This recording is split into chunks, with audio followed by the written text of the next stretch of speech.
Oke, baiklah kita bahas soal nomor 1 ya. Kelompok belajar harus selalu digiatkan agar peningkatan nilai pelajar menjadi signifikan. Tetapi jika kelompok belajar tersebut tidak dilakukan, maka yang terjadi adalah penurunan nilai. Tindakan tersebut didasarkan pada jenis tindakan apa ya? Oke, kita pahami dulu pertanyaannya. Soalnya di sini kan disebutkan bahwa kelompok belajar itu harus selalu digiatkan. Ada kalimat harus ya. Selalu digiatkan. Ini kegiatannya agar peningkatan nilai pelajar menjadi signifikan. Tetapi jika kelompok belajar tersebut tidak dilakukan, maka yang terjadi adalah penurunan nilai.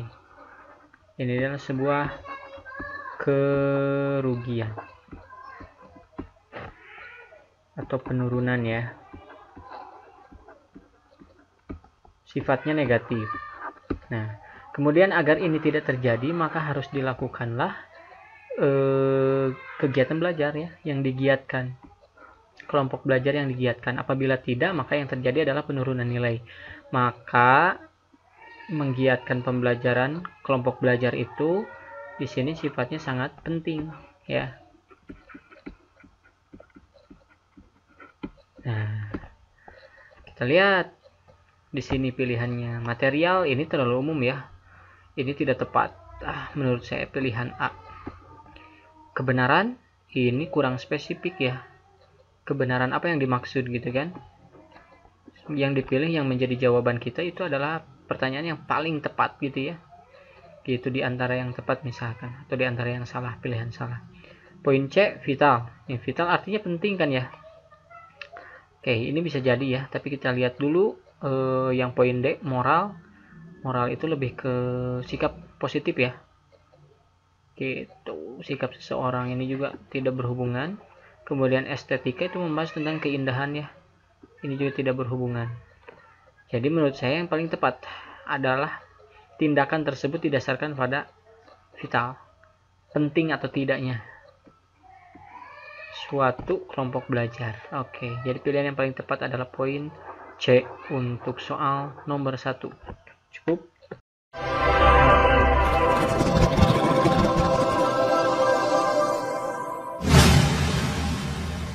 Oke, baiklah kita bahas soal nomor 2. Perubahan masyarakat yang terjadi di kalangan pengusaha pada pola transaksi dengan cara praktis itu lebih diminati dibandingkan pola transaksi secara konvensional. Sedangkan kalangan golongan pengusaha yang tidak mau menerima perubahan tersebut merupakan ini kalimat tanyanya dari sini ya. Ini yang ditanyakan yaitu sedangkan kalangan golongan pengusaha yang tidak mau menerima perubahan tersebut. Tidak mau menerima ya. Tidak mau menerima perubahan. Disebut apa? Oke, untuk poin A. Progresif. Setahu saya progresif itu mengalami peningkatan secara bertahap ya. Ini berarti tidak berkaitan ya dengan pertanyaan. Kemudian ada poin B, ada regresif. Regresif setahu saya itu kebalikan dari progresif, yaitu mengalami penurunan secara bertahap. Dan ini bukan tentang itu ya. Ini masih tidak berhubungan. Yang poin C ada konservatif. Konservatif itu menurut saya ini berhubungan. Menurut saya ini berhubungan dengan pertanyaan karena setahu saya konservatif itu merupakan sikap yang dipilih karena menganggap bahwa cara lama itu masih relevan sebagai problem solving atau penyelesaian masalah pada saat ini ya. Saya pikir ini tepat ya untuk sangat berkaitan dengan pertanyaan. Kemudian kita lihat dulu poin D ada primitif. Primitif itu ketertinggalan ya. Golongan masyarakat yang jauh dari keramaian, jauh dari dunia yang modern gitu ya. Nah, ini pun tidak berkaitan ya, kurang tepat. Kemudian ada primordial. Primordial apalagi ya? Tidak berkaitan. Setahu saya primordial itu adalah pandangan hidup yang mempertahankan adat istiadat, kebiasaan dan lain-lain ya. Ini kurang tepat. Oke. Menurut saya yang berhubungan dengan pertanyaan yaitu golongan. Suatu kalangan golongan pengusaha yang tidak mau menerima perubahan itu disebut dengan konservatif. Menganggap bahwa cara lama itu masih relevan untuk menyelesaikan masalah untuk zaman sekarang ya. Oke, cukup.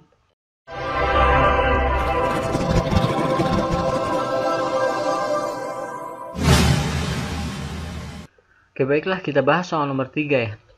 Dewasa ini pembangunan Indonesia menitik beratkan pada pembangunan fisik dan mental pada tatanan yang setara, agar tidak terjadi kesenjangan sosial budaya sebab kenyataan sosiologis menunjukkan bahwa yang ditanyakan adalah kenyataan sosiologis.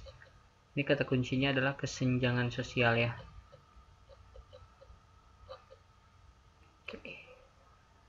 Kalau melihat kesenjangan sosial berarti adanya tingkatan ya. Adanya tingkatan. Seperti itu.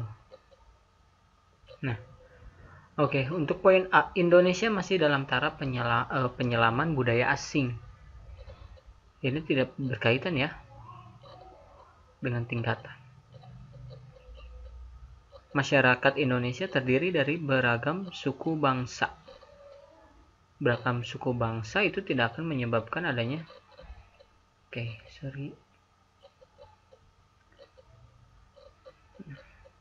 Masyarakat Indonesia terdiri dari beragam suku bangsa itu tidak berpengaruh pada kesenjangan sosial ya.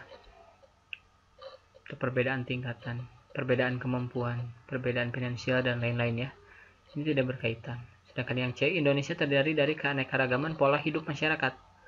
Nah, pola hidup ini yang selalu berbeda-beda dan punya tingkatan, punya tahapan-tahapan tertentu dan adanya kesenjangan ya.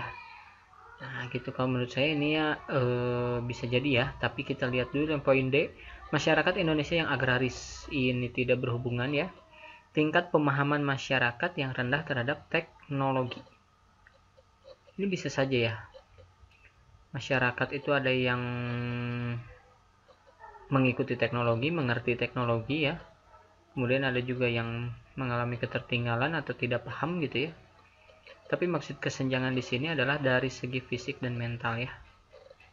Fisik dan mental itu biasanya lebih ke pola hidup yang lebih tepat ya. Oke, jadi jawaban yang paling tepat adalah poin C ya. Untuk soal nomor 3. Oke, cukup.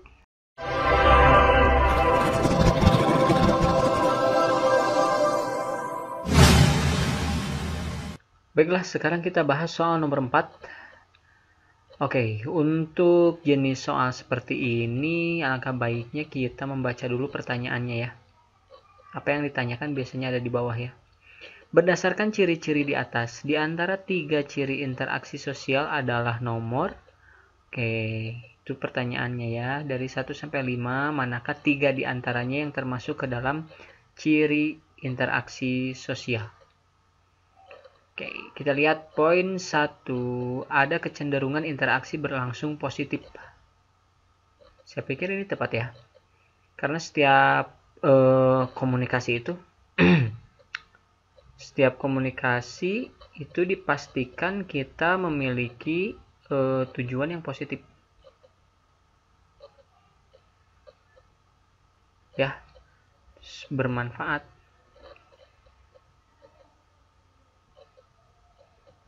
Nah, gitu ya. Jadi, saya pikir ini termasuk ya. Setiap interaksi itu memiliki kecenderungan yang berlangsung positif.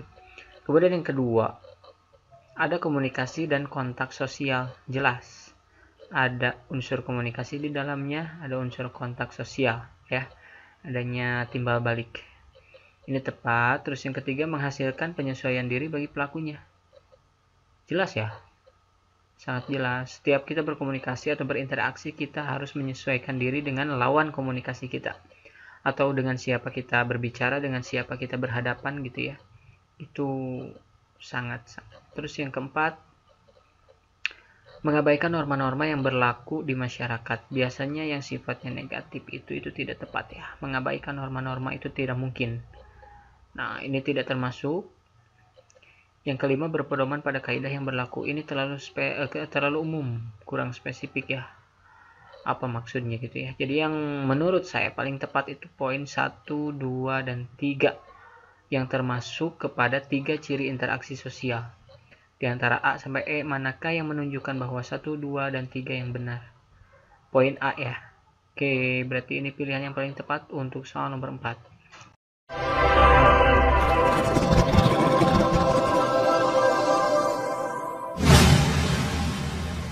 Oke, Oke, baiklah, kita bahas soal nomor 5 kali ini ya. Mari kita baca dulu pertanyaannya. Sosialisasi yang dilakukan sejak dini, sebagaimana sosialisasi seorang ibu dengan anak-anaknya, merupakan contoh bentuk sosialisasi titik-titik. Oke, kita garis bawahi dulu yang menjadi kata kuncinya ya. Di sini ada sejak dini ya. Terus sosialisasi yang dilakukan oleh ibu dengan anak-anaknya. Oke, berarti merupakan contoh bentuk sosialisasi apa gitu ya. Oke, kita lihat untuk poin A. Non-formal. Non-formal itu kan biasanya pendidikan yang dilakukan oleh masyarakat atau tokoh terhadap anggota masyarakat ya. Gitu. Ini tokoh pada masyarakat yang seperti contohnya pengajian anak-anak ya yang biasanya diselenggarakan di masjid-masjid gitu. Seperti itu, ataupun ada kursus-kursus gitu kan, dan lain-lain. Kemudian ada sosialisasi primer. Primer itu artinya penting dan pertama ya biasanya. Pertama dan sifatnya itu sangat penting. Tidak bisa ditunda gitu ya. Oke, sedangkan yang sekunder itu setelah primer ya. Jadi artinya tahap kedua, pendidikan tahap kedua ya. Kedua. Dan tidak sepenting yang primer ya. Artinya yang primer terpenuhi baru ke sekunder gitu kan. Seperti itu. Terus ada formal. Formal itu pendidikan sekolah ya. Sekolah, baik itu madrasah maupun sekolah umum. Seperti itu ya, yang di sekolah-sekolah. Terus yang poin E ada informal. Informal sebetulnya ini adalah pendidikan orang tua kepada anaknya. Orang tua terhadap anak di rumah. Nah, tapi kita tidak boleh terkecoh ya, walaupun di sini ada sosialisasi seorang ibu dengan anak-anaknya. Nah, lantas kita langsung mengisi informal karena orang tua kepada anak ya. Ini pendidikan orang tua kepada anak. Tapi informal ini lebih menitik beratkan pada keterangan tempatnya. Jadi pendidikan yang diberikan di rumah. Setelah diberikan di sekolah atau ada sekolah, ada masyarakat, ada rumah ya. Tripusat, sosialisasi tripusat itu non formal, yaitu masyarakat. Kemudian ada formal, itu sekolah. Kemudian ada informal, itu keluarga atau rumah. Nah, sedangkan yang di sini ini kan keterangan waktu. Jadi, yang ditanyakan adalah sosialisasi yang dilakukan sejak dini. Artinya sejak anak itu dilahirkan, mungkin ya. Dilahirkan. Jadi sejak dini sudah melakukan sosialisasi antara ibu dengan anaknya. Disebut apa? Ya, disebut sosialisasi bentuk apa? Itu yang paling tepat menurut saya adalah sosialisasi primer. Artinya yang paling pertama didapatkan oleh si anak itu adalah pendidikan atau sosialisasi dari orang tuanya ya, dan itu sifatnya penting. Apabila terlewatkan maka sosialisasi tidak akan berjalan dengan lancar, tidak akan mencapai tujuan sosialisasi itu sendiri. Oke, jadi jawaban yang paling tepat adalah poin B untuk soal nomor 5. Oke, cukup.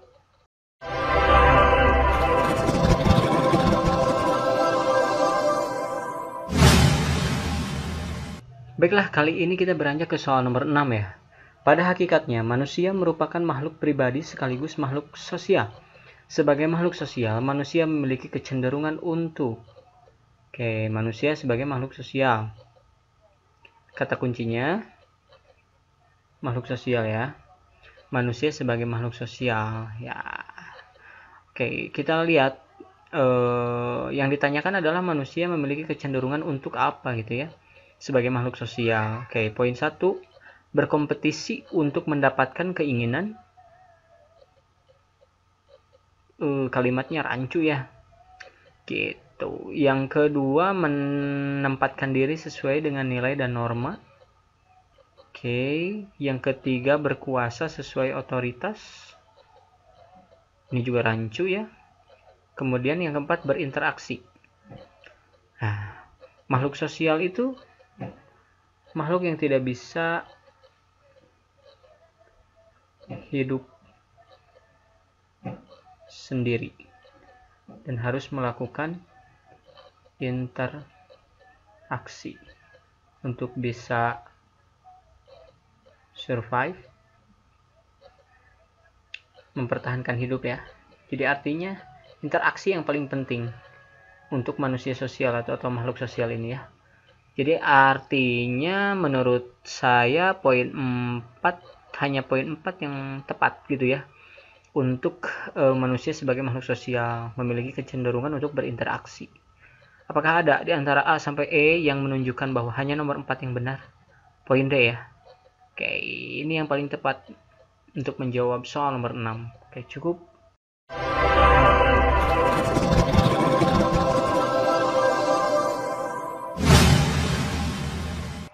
Oke, baiklah, kita bahas soal nomor 7 ya. Kita baca dulu pertanyaannya. Norma kesopanan adalah peraturan sosial yang mengarah pada hal-hal yang berkenaan dengan bagaimana seseorang harus bertingkah laku yang wajar dalam kehidupan bermasyarakat. Baik, pelanggaran terhadap norma ini akan mendapatkan norma kesopanan ya. Sini kata kuncinya norma kesopanan. Baik, kita lihat nomor 1, celaan, kritik, gunjingan, penjara. Baik, norma itu kan terbagi kepada beberapa ya. Istilahnya ada yang ringan, masih bisa toleransi ya. Terus berat ini sudah tidak bisa ditoleransi lagi. Artinya yang berat itu bisa dilakukan sekali tapi belum ada efek jera, kemudian melakukan hal-hal yang serupa gitu ya. Nah, ini tidak bisa ditoleransi lagi. Sedangkan norma yang ringan itu masih bisa ditoleransi. Contohnya adalah norma kesopanan. Ini norma hukum ya gitu. Jadi norma kesopanan tuh akibatnya itu ya tidak seberat norma hukum gitu ya. Nah, ketika kita dilihat di sini, celaan, kritik, dan gunjingan itu sepertinya masuk kepada hukuman untuk norma kesopanan ya. Jadi apabila orang ada yang melanggar, ada yang tidak sopan dan lain-lain, maka setidaknya akan mendapatkan celaan, kritik, gunjingan, dibicarakan orang, diberikan masukan ya, terus dibicarakan orang lain atau dicela orang lain dan lain-lain, tidak mencapai kepada penjara ya gitu, karena penjara ini khusus yang berat dan tidak bisa toleransi atau termasuk norma hukum. Oke, jadi yang paling tepat menurut saya adalah 1, 2, dan 3 yang merupakan pelanggaran terhadap norma yang akan mendapat pelanggar yang menimpa pelanggar norma kesopanan. Baik, manakah di antara pilihan A sampai E yang mengatakan bahwa jika 1, 2, dan 3 yang benar? Poin A ya. Oke, ini jawaban paling tepat untuk nomor 7. Cukup ya?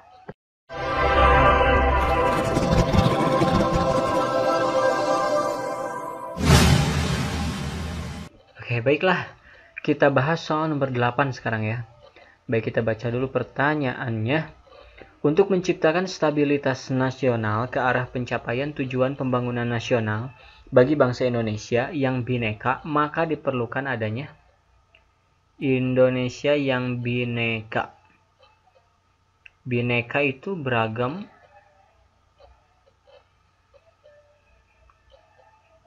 ya. Bagaimana caranya untuk mengatasi ini gitu kan? Poin A, diperlukan adanya disorganisasi sosial dan kebudayaan This ini sifatnya negatif ya.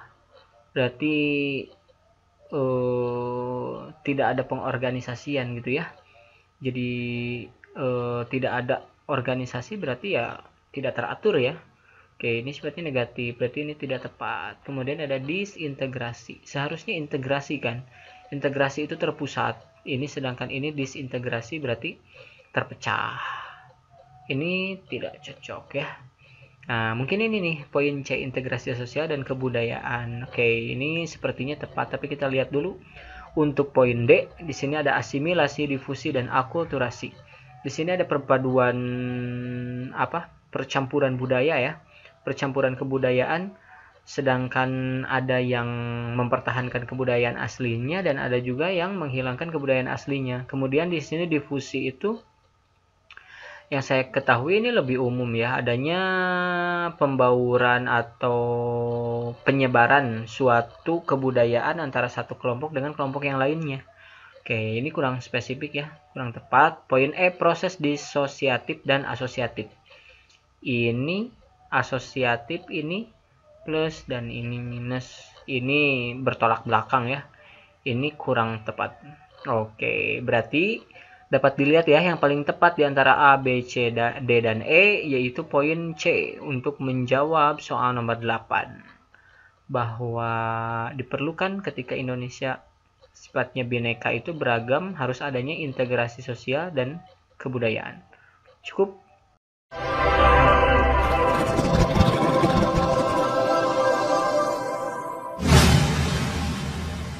Baiklah, kita bahas soal nomor 9. Beberapa proses penyimpangan dapat dikategorikan antara lain penyimpangan primer dan sekunder. Berikut merupakan ciri penyimpangan primer antara lain. Jadi yang ditanyakan adalah penyimpangan primer ya. Ciri-ciri penyimpangan primer atau bentuk penyimpangan primer. Baik dari 1, 2, 3, dan 4, manakah yang termasuk? Bersifat sementara, itu betul ya. Jadi artinya primer ini adalah penyimpangan yang masih ringan ya, masih bisa ditoleransi,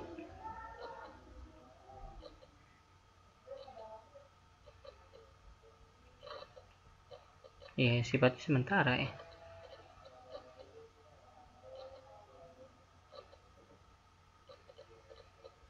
Gitu ya. Jadi kita lihat sifatnya sementara ini betul termasuk ya. Gaya hidupnya tidak didominasi oleh perilaku menyimpang ya. Jadi kesalahan hanya dilakukan sekali-kali gitu ya. Itu pun karena khilaf biasanya gitu. Jadi bukan suatu kebiasaan. Yang ketiga, masyarakat masih menolerir atau menerima. Ini berarti ya. Gitu. Jadi sifat yang ini memenuhi. Yang ketiga juga termasuk. Pelakunya tidak jelas. Nah, kalau ini tidak ya, tidak termasuk. Jadi saya pikir yang paling tepat itu 1, 2, dan 3. Ini merupakan ciri dari penyimpangan primer. Oke, dari pilihan A sampai E, manakah yang menunjukkan jika 1, 2, dan 3 yang benar? Poin A ya. Oke, ini adalah jawaban paling tepat untuk menjawab soal nomor 9. Cukup.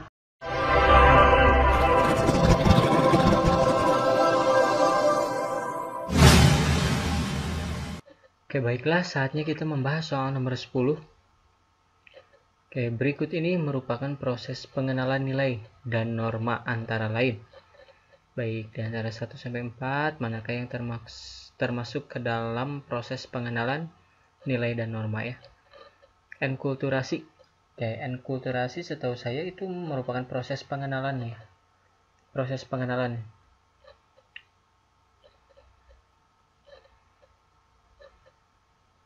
Tentunya pengenalan norma ya. Dan nilai dalam masyarakat. Jadi yang saya tahu, enkulturasi itu merupakan proses pengenalan norma yang berlaku di masyarakat gitu ya. Atau lebih dikenal dengan proses adaptasi mungkin ya. Nah, di sini ada proses adaptasi awal. Oke, selanjutnya yang kedua ada sosialisasi. Jelas, sosialisasi termasuk ya ke dalam proses pengenalan nilai dan norma. Sosialisasi ini prosesnya adalah tahap pembelajaran.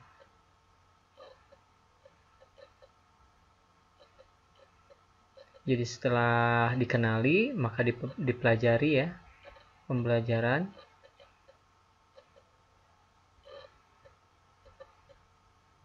Norma dan nilai gitu ya. Yang berlaku dalam masyarakat sehingga dapat berperan sesuai dengan harapan masyarakat.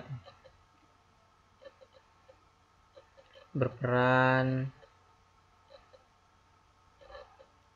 sesuai dengan ya, harapan masyarakat.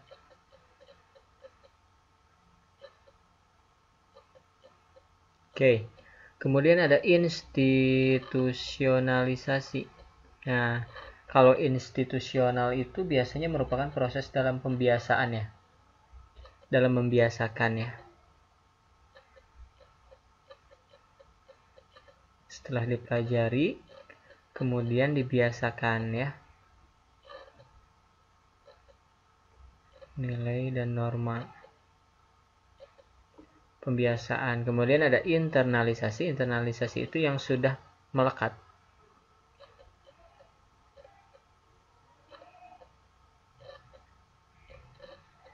Dalam diri seseorang tersebut gitu ya. Jadi menurut saya di antara 1, 2, 3, dan 4 ini semuanya masuk ya. Termasuk ke dalam proses pengenalan nilai dan norma. Jadi di antara A sampai E manakah yang menunjukkan jika semuanya benar? Nah, poin E ya. Jadi poin E dipastikan jawaban yang paling tepat untuk menjawab soal nomor 10. Oke, cukup.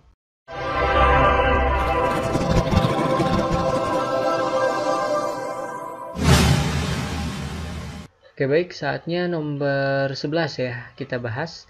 Berdasarkan sudut perkembangan institusi dapat dibedakan menjadi titik-titik. Oke, yang ditanyakan adalah sudut perkembangannya dari institusi itu sendiri. Oke, jika dilihat dari 1 sampai 4, ini semuanya termasuk ya ke dalam tipe-tipe institusi atau lembaga. Oke, baik. Tapi yang ditanyakan di sini adalah sudut perkembangannya, berdasarkan sudut perkembangannya. Baik, Cresip Institution. Cresip Institution yang saya ketahui itu merupakan lembaga sosial yang munculnya itu dan tumbuh berkembang secara alami ya, melalui sifat naluri. Jadi munculnya itu secara alami atau secara naluriah ya. Gitu, muncul secara alami, naluri, atau perilaku adat dan istiadat dari lingkungan masyarakat setempat gitu ya. Jadi alami. Kalau dicontohkan mungkin seperti aspek ekonomi, keluarga, pernikahan ya. Aspek ekonomi, keluarga, pernikahan, agama, dan lain sebagainya. Oke, sedangkan basic institution itu menurut saya tidak ya kalau dari sudut perkembangannya. Enacted. Nah, enacted institution itu yang saya ketahui enacted constitution itu seperti lembaga sosial yang dibentuk untuk mencapai suatu tujuan tertentu ya dalam masyarakat. Beberapa contoh dari enacted institution yang dapat kita temukan itu biasanya dengan mudah adalah lembaga perdagangan. Contohnya lembaga perdagangan ya. Ini lembaga yang dibuat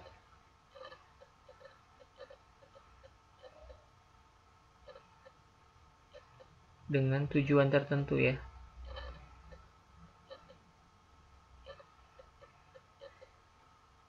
Seperti lembaga perdagangan, pegadaian contohnya,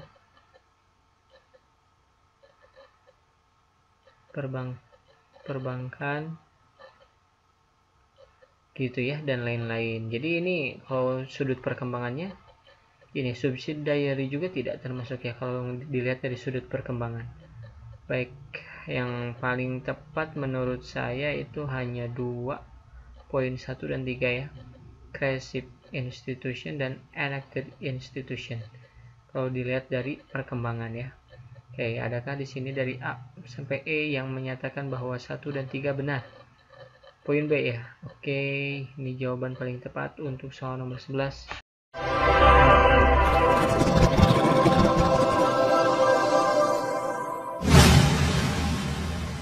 Oke, baiklah, saatnya soal nomor 12 dengan pertanyaan atau soal sebab akibat ya. Oke, kita baca dulu pernyataan yang pertama. Sekolah sebagai lembaga sosial budaya untuk selalu dikaitkan dengan pendidikan dan aturan-aturan. Saya pikir ini betul ya. Sekolah sebagai lembaga sosial budaya untuk selalu dikaitkan dengan pendidikan dan aturan-aturan. Pendidikan dan aturan-aturan selalu ada di sekolah. Betul ya, saya pikir ya. Sebab, kita baca pernyataan kedua. Pendidikan akan selalu dikaitkan dengan formalitas pengenalan nilai dan norma dalam masyarakat. Oke, ini ada kata-kata formalitas. Sifatnya negatif ya. Formalitas, tidak hanya formalitas ya. Jadi ini kalimat yang kedua, pernyataan kedua, saya pikir ini salah ya. Oke, otomatis jika ada pernyataan yang salah satu dari pernyataan 1 dan 2 ini ada yang salah, berarti sudah jelas. Pernyataan yang benar adalah jika pernyataan pertama benar, yang kedua salah. Oke, kita baca ya dari A sampai E. Manakah yang menunjukkan jika pernyataan benar dan alasan salah? Jika pernyataan benar, alasan salah. Oke, berarti poin C ya. Paling tepat untuk menjawab soal nomor 12. Oke.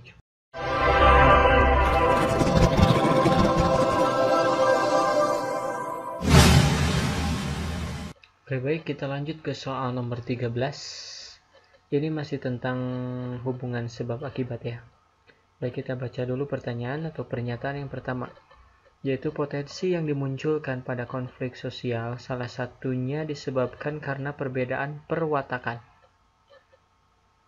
Perbedaan perwatakan sebab perwatakan menggambarkan pola yang ada dalam masyarakat tertentu dan memiliki latar belakang tertentu. Oke, jika dilihat pernyataan 1, pernyataan 2 tidak ada yang janggal ya, semuanya tepat. Saya pikir pernyataan 1 dan kalimat alasannya dua-duanya benar, tapi apakah di antara pernyataan 1 dengan pernyataan 2 ini memiliki hubungan sebab akibat atau tidak? Oke, setahu saya perbedaan perwatakan atau stereotip itu ya merupakan salah satu kondisi yang dapat menyebabkan perselisihan di dalam masyarakat karena memiliki perbedaan pandangan kan ya. Oke, berarti di sini memang ya berhubungan ya. Memiliki hubungan sebab akibat antara pernyataan 1 dengan kalimat alasan. Dua-duanya membicarakan tentang perwatakan. Seperti itu. Oke, manakah di antara A sampai E? Ya. Yang menunjukkan jika pernyataan benar, alasan benar, dan keduanya menunjukkan hubungan sebab akibat. Oke, berarti poin A ya. Oke, poin A yang paling tepat untuk jawaban soal nomor 13.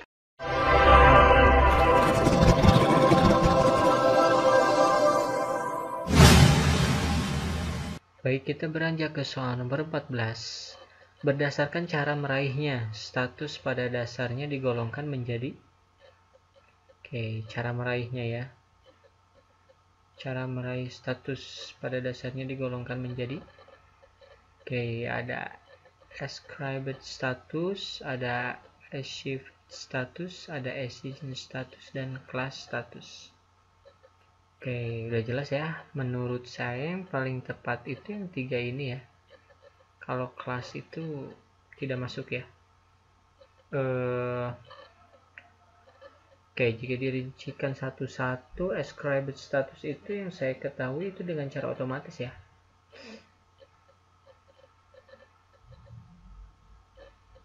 Berarti auto gitu ya. Nah, kalau achieved status itu dengan cara usaha atau proses. Oke, ada yang ketiga, ada exigent status. Ini dengan penganugerahan misalnya yang saya ketahui. Penganugerahan atau award.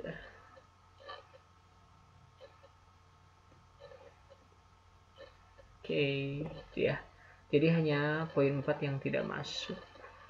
Jadi poin 1, 2, 3 yang benar. Berarti poin A ya. Jawabannya poin A yang paling tepat untuk soal nomor 14.